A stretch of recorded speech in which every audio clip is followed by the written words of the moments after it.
I'm going to go over some of the things you guys need for your trolling motor install. First of all, you'll need a template. The trolling motor pan that I purchased did not come with a template, so I've actually made my own. The way to do that is you take your trolling motor recess pan, you basically cut a piece of cardboard so that the trolling motor pan fits snugly in.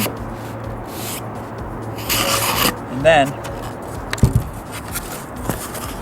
this will be your template. So that's the first step. Make a template, okay? Some trolling motor pans come with a template already made. You can use that. The trolling motor pan that I got didn't come with hardware. So some of the more expensive ones that you'll pay more for come with hardware. So what I did is basically I went to Canadian Tire or any hardware store. Make sure you guys get stainless steel screws, okay? So I've got 10 stainless steel screws to install my trolling motor pan. Just set those aside.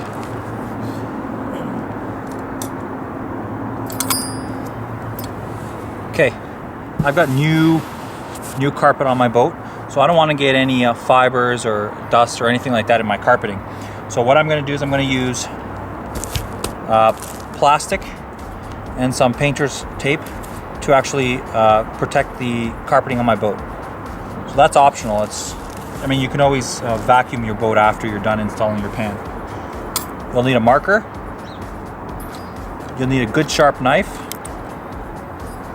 You'll need a drill bit to drill where you're going to plunge your jigsaw blade into. You'll need power,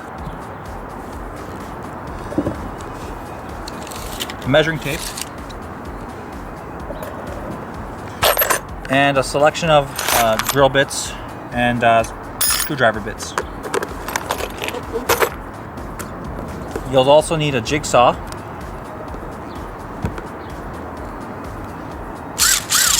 and a drill.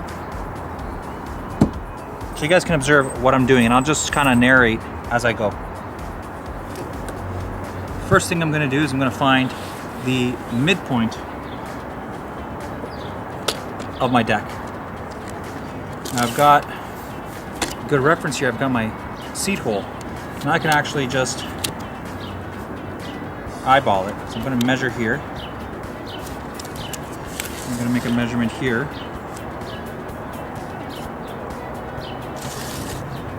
Set my trolling motor template. Make a mark in the middle.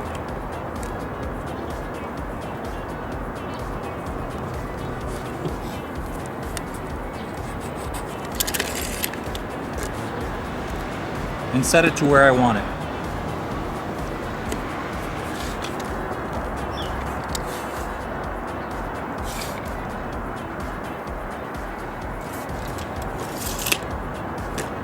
Once I've got my template exactly where I want it, I'm going to go ahead and tape it down.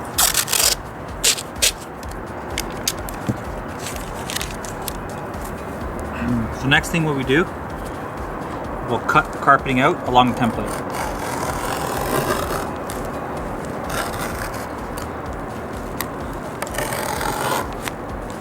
Okay. Once you guys got down to the bottom, we're going to put 4 holes, one in each corner, and that's what we're going to use to plunge our blade in and make our cuts.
So a couple of things. It's important to note, number one, take your time.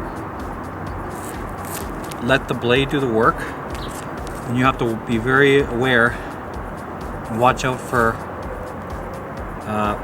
pulls in the carpet, okay?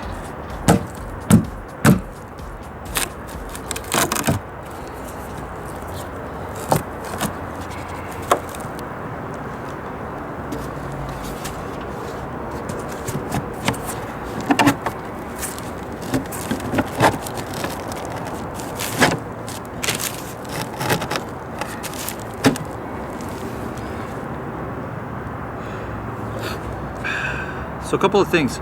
Tighter isn't necessarily better. You want a nice snug fit. So you see how this one just kind of, so that's the kind of fit I'm looking for.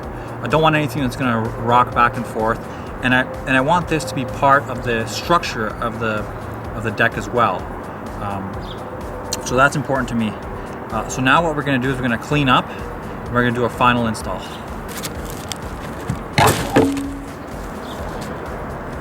This is where you'll see that laying some plastic down beforehand will pay dividends after.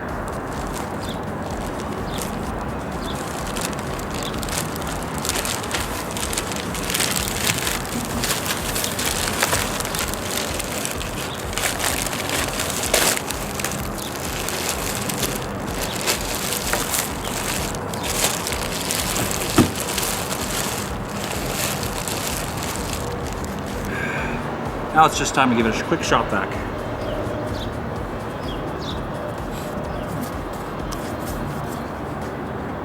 Bearing buddy cover.